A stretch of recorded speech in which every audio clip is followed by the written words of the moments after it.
իրավունքը ոչ միայն սահմանում է թույլատրելի ու անթույլատրելի վարքագիծ,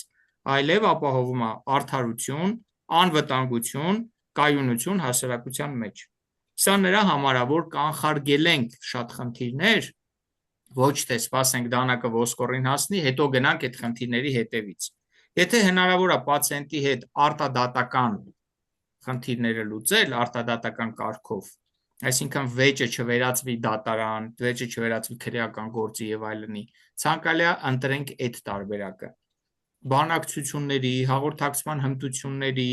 ինչ որ երկար լսելու ունակության, կարեկցելու ունակության շնորհիվ հնարավոր է գործը հիվանդանոցից դուրս չգա ընդհանրապես։ Հնարավոր է այնքան լավ հաղորդակցվել, որ սենյակից էլ դուրս չգա խնդիրը։ Այսինքն օրենքի իմացությունը ձեզ պետք է մի քիչ նվազեցնի ռիսկերը։ Ձեր նկատմամբ ռիսկերը պետք է մի քիչ նվազեցնեք։ Դա է նպատակը։